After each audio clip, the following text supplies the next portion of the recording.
apapun. Papais, opak, ini rangining, keripik, Ranginang. ranginang, keripik singkong, cimpring, Rangining. rangining, keripik pisang. Nah gitu tadi.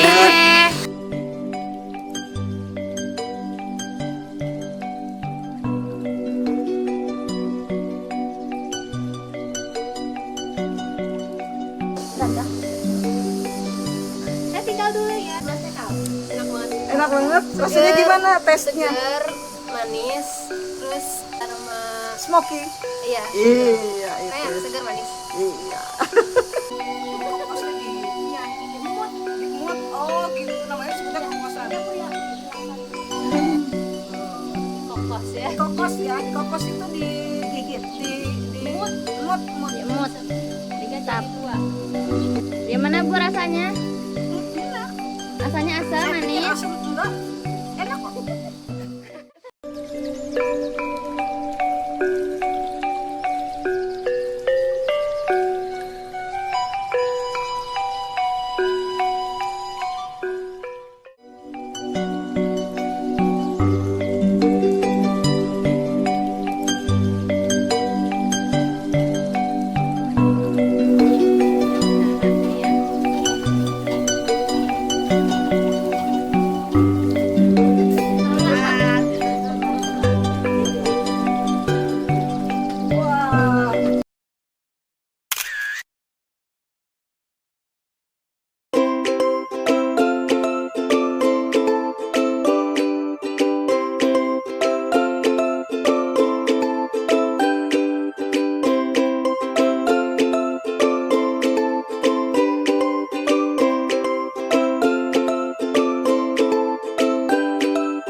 Teknik penyajian yang unik.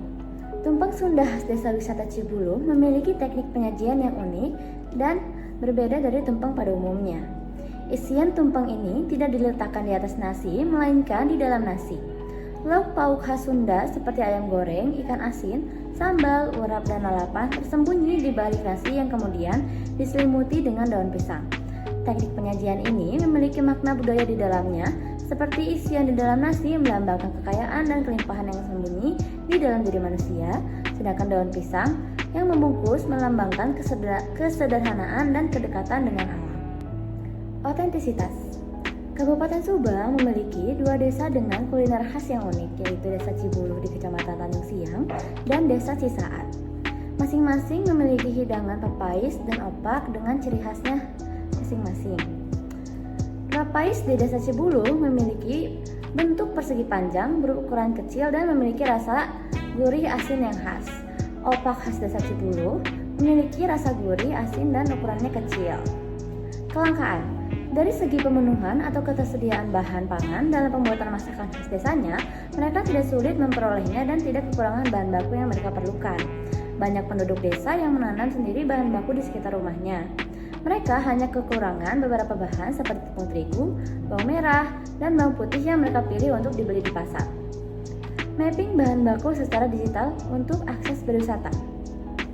Pemetaan untuk akses wisata sudah tersedia. Pengunjung dapat menemukan perkebunan pisang, manggis, singkong, kopi, dan aren di sepanjang jalan menuju daerah Cisepan dengan lokasi terakhir di Muara 7 Sungai. Selanjutnya saya akan membahas tentang keunggulan bahan baku endogen. Setiap bahan baku endogen pasti memiliki keunggulan masing-masing.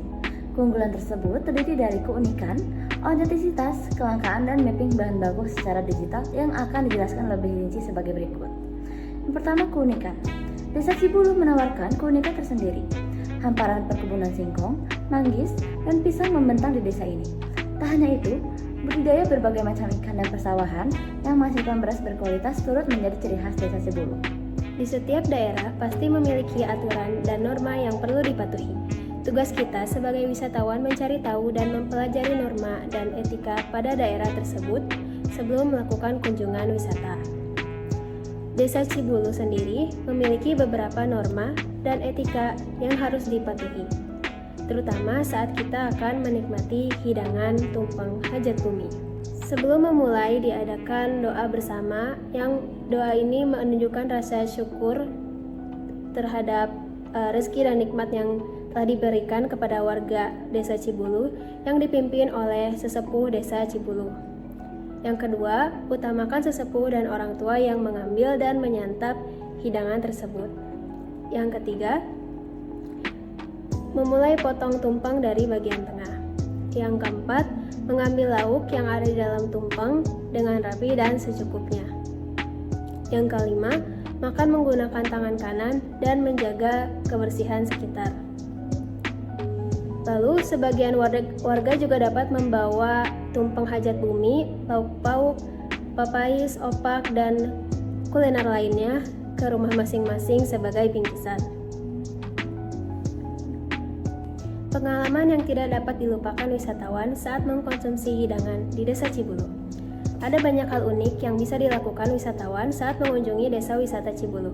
Selain itu, Desa Wisata Cibuluh memiliki keragaman wisata kuliner dan gastronomi khas Sunda yang dapat menjadi pengalaman unik bagi wisatawan yang berkunjung, seperti meminum air lahang dari batang lahangnya langsung, lalu ada melihat proses pembuatan opak khas Cibuluh, lalu pengunjung juga bisa melihat proses pembuatan nasi tumpeng yang masih menggunakan peralatan masak tradisional khas Sunda seperti hawu, asepan, seeng, dan peralatan lainnya yang sudah langka dan sulit dijumpai di masa kini. Lalu yang terakhir, pengunjung juga bisa menikmati buah manggis dan kokosan yang dapat dipetik langsung dari pohonnya, karena di Desa Cibuluh terdapat berbagai macam kebun buah manggis dan kokosan. Nilai gizi nasi tumpeng hajat bumi Desa Cibuluh cukup tinggi, terutama protein dan lemak. Hal ini karena nasi tumpeng terdiri dari berbagai macam lauk pauk yang kaya protein dan lemak, seperti ayam goreng, telur dadar, tempe orek, tahu goreng, dan sambal goreng kentang. Manfaat bagi kesehatan. Tumpeng memiliki banyak manfaat bagi kesehatan karena menggunakan bahan-bahan alami seperti nasi, sayur mayur, dan protein. Dapat memberikan nutrisi penting seperti karbohidrat, serat, vitamin, dan mineral. Selain itu, makanan kaya serat seperti tumpeng dapat membantu pencernaan dan menjaga kesehatan jantung. Secara umum, tumpeng bermanfaat bagi kesehatan bila diolah dengan bahan-bahan yang sehat dan seimbang. Misalnya tumpeng yang membuat dari nasi merah, sayuran, dan protein rendah lemak seperti ayam atau ikan merupakan pilihan makanan sehat. Namun, jika tumpeng dibuat dengan bahan-bahan yang tinggi lemak, jenuh, atau garam dan disajikan dengan jumlah banyak, hal tersebut bisa menjadi tidak sehat. Pada dasarnya, untuk menjamin manfaat kesehatan, penting untuk memperhatikan jenis dan jumlah bahan yang digunakan dalam pembuatan tumpeng. Selanjutnya, cara menyantap makanan khas di Desa Cibuluh. Di Desa Cibuluh ini masih sangat kental dengan adat dan budayanya. Di Desa Cibuluh ini terkenal dengan acara adat yang dilaksanakan setahun sekali di awal bulan tahun Hijriah yang bernama Hajat Lembur. Setiap pelaksanaan Hajat Lembur ini, masyarakat setempat biasanya membawa tumpeng untuk makanannya. Tetapi tumpeng Hajat Lembur ini berbeda dengan tumpeng pada umumnya yang biasanya dihias dengan berbagai macam lauk pauk. Tumpeng saat Hajat Lembur ini dibuat oleh masing-masing warga menggunakan keranjang kecil dengan isian hasil panen menyesuaikan dengan apa yang warga hasilkan dari panen mereka masing-masing. Bisa berasal dari pertanian, perkebunan, maupun peternakan. Di acara Hajat Lembur ini ada proses-proses yang harus dilewati sebelum memakan tumpeng. Langkah pertama, acara akan dibuka dengan doa yang dipimpin oleh pemimpin adat setempat dan pembacaan ayat suci. Lalu diikuti dengan tawasul, pemberian hadiah untuk orang yang sudah meninggal, atau biasa kita kenal seperti sesajen. Setelah itu, ada ijab qabul dan sambutan yang diberikan oleh pemerintah setempat. Lalu, acara adat Hajat Lembur ditutup dengan tausiah dan doa. Setelah itu, para warga melalui proses acara tersebut, warga baru dipersilakan untuk makan.